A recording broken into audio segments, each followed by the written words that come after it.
بسم الله الرحمن الرحيم. In the name of Allah, the Beneficent, the Merciful.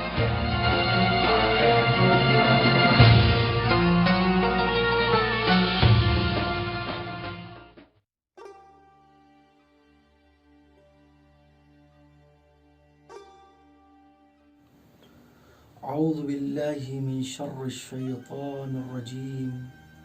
أفضل الذكر بسم الله الرحمن الرحيم وبه نستعين وهو خير ناصر ومعين.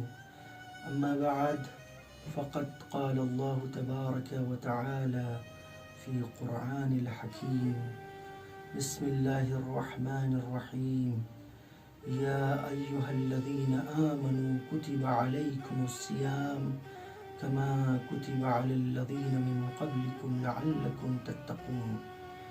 ناظرین السلام علیکم ورحمۃ اللہ وبرکاتہ. جیسا کہ آپ جانتے ہیں کہ یہ ماہ رمضان کے ایام اور برکت ہیں اور ہماری ذمہ داریاں ہیں کہ ہم ان سے اخذ کر سکیں رحمتوں کو اور پروردگار کی عطا کی ہوئی نعمتوں کو. اگر ہم ایسا کر سکتے ہیں تو یقیناً ہم کامیاب زندگی گزار رہے ہیں. عزیزان ایمان، جیسا کہ آخری نبی صلی اللہ علیہ وآلہ نے ارشاد فرمایا کہ ماہ رمضان پہلا حصہ رحمت کا ہے، دوسرا حصہ مغفرت کا ہے اور تیسرا حصہ وہ ہے کہ جس میں بندے مومن جہنم سے نجات پا جاتا ہے. ناظرین، ماہ رمضان کیوں اس میں اللہ نے ہم پر روزہ فرض قرار دیا؟ ایسا نہیں ہے کہ یہ روزے صرف ہم پر واجب کیے گئے، بلکہ ہم سے پہلے کی جو قومیں تھیں ان پر بھی اللہ نے روزے کو واجب قرار دیا تھا. اگر ہم روزہ رکھتے ہیں تو یقیناً متقی ہو جائیں گے. اگر ہم روزہ رکھتے ہیں تو یقیناً اللہ کے مخلص بندے بن سکتے ہیں. عزیزان ایمان، یہ روزہ زکوٰۃ ہے ایک طریقے سے، جیسا کہ امیر المؤمنین علیہ الصلاۃ والسلام نے ارشاد فرمایا لِكُلِّ شَيْءٍ زَكَاةٌ زَكَاةُ الْعَبْدَانِ الصِّيَامُ. ہر شے کے لیے زکوٰۃ ہے اور بدن کی زکوٰۃ روزہ ہے. اگر انسان کے پاس علم ہے تو اس کی بھی زکوٰۃ ہے، اگر انسان کے پاس مال ہے تو اس کی بھی زکوٰۃ ہے. ہو سکتا ہے بعض ذہنوں میں یہ سوال پیدا ہو کہ زکوٰۃ دینے سے چیز گھٹ جایا کرتی ہے. ایسا نہیں ہے ناظرین، بلکہ اگر ہم جس طریقے سے علم جتنا تقسیم کیا جائے، جتنا نشر کیا جائے، بڑھتا جاتا ہے، اس میں یقین پیدا ہوتا جاتا ہے. اگر نہ بانٹا جائے تو وہ اس علم میں یقین نہیں پیدا ہو سکتا، انسان مطمئن نہیں ہو سکتا. اسی طریقے سے اگر کسی کے پاس مال ہے، کیا مال زکوٰۃ نکالنے سے مال ختم ہو جاتا ہے یا کم ہو جاتا ہے؟ اگر انسان یہ سوچتا ہے تو غلط فکر ہے، بلکہ ہمارا مال طاہر ہو جاتا ہے، پاک ہو جاتا ہے. زکوٰۃ نکالنا یہ مال کی ضمانت ہے، علم کو نشر کرنا یہ علم کی ضمانت ہے. اسی طریقے سے اگر ایک انسان اپنے بدن کی زکوٰۃ دیتا ہے یعنی روزہ رکھتا ہے تو یہ انسان کے صحت و سلامتی کی ضمانت ہے. اگر ہم صحت چاہتے ہیں، اگر ہم سلامتی چاہتے ہیں تو ہمیں روزہ رکھنا پڑے گا. بعض ذہنوں میں یہ سوال پیدا ہوتا ہے کہ روزہ رکھنے سے ہم کمزور ہو جاتے ہیں. ایسا نہیں ہے، بلکہ امیر المومنین علیہ الصلاۃ والسلام نے ایک حدیث میں ارشاد فرمایا کہ وہ مہینے کہ جس میں اللہ نے روزے کو واجب قرار دیا، جو روزے کو واجب قرار دیا، اگر بندہ روزہ رکھتا ہے تو وہ اس کا جسم آرام میں آ جاتا ہے، یعنی اس کا جسم راحت محسوس کرتا ہے اور اس کا قلب مطمئن ہو جاتا ہے اور اس کا نفس مسرور ہو جاتا ہے اگر بندہ روزہ رکھتا ہے۔ اگر بندہ روزہ رکھتا ہے تو اس کی آنکھیں خاشع ہو جاتی ہیں، اگر بندہ روزہ رکھتا ہے تو اس کے اندر جو خوش فہمی ہے، اس کے اندر جو خود انسانی ہے، اس کے اندر جو اپنے نفس کو بزرگ سمجھنا ہے، اپنے آپ کو بلند سمجھنا ہے، یہ ختم ہو جاتا ہے۔ جس طریقے سے نماز جب انسان سجدے میں جاتا ہے اور اعضائے سجدے کو زمین پر رکھتا ہے تو انسان کا کبر ختم ہو جاتا ہے، اس کا تکبر ختم ہو جاتا ہے۔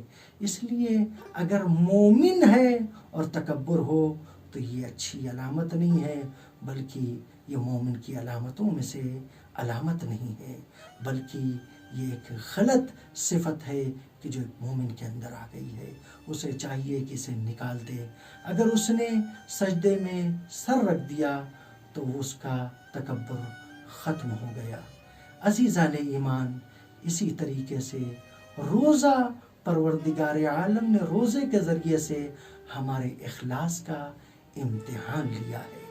یہ میں نہیں کہہ رہا، بلکہ جناب فاطمہ زہرا سلام اللہ علیہا نے ارشاد فرمایا، فرض اللہ الصیام تثبیتا للاخلاص، پروردگار عالم نے روزے کو واجب قرار دیا تاکہ ہم اپنے اخلاص کو ثابت کر سکیں۔ انسان اگر مخلص ہے، یہ روزہ امتحان ہے اخلاص کے لیے۔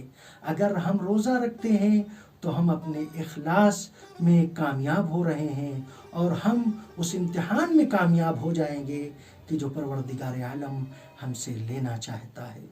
اگر کوئی انسان ایسا مل جائے کہ جو روزہ نہ رکھے، امام رضا علیہ السلام نے ارشاد فرمایا کہ اگر کوئی انسان عمدن روزے کو ترک کر دیتا ہے، روزے کو چھوڑ دیتا ہے، روزہ نہیں رکھتا، تو پھر اس کے بدن سے ایمان کی روح خارج ہو جاتی ہے، ایمان کی روح نکل جاتی ہے۔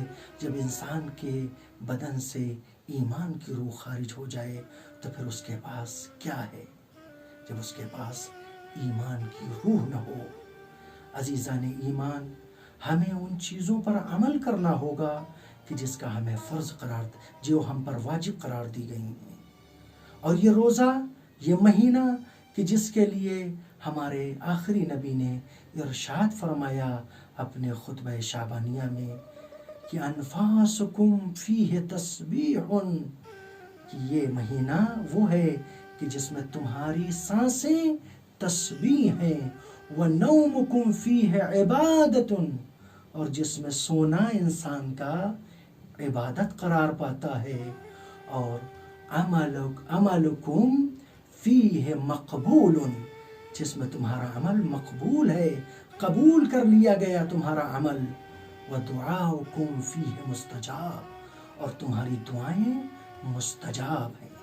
یہ مہینہ، اس مہینے کی برکت کو اگر ہم درک کر لے رہے ہیں تو یقیناً ہم کامیاب ہو سکتے ہیں۔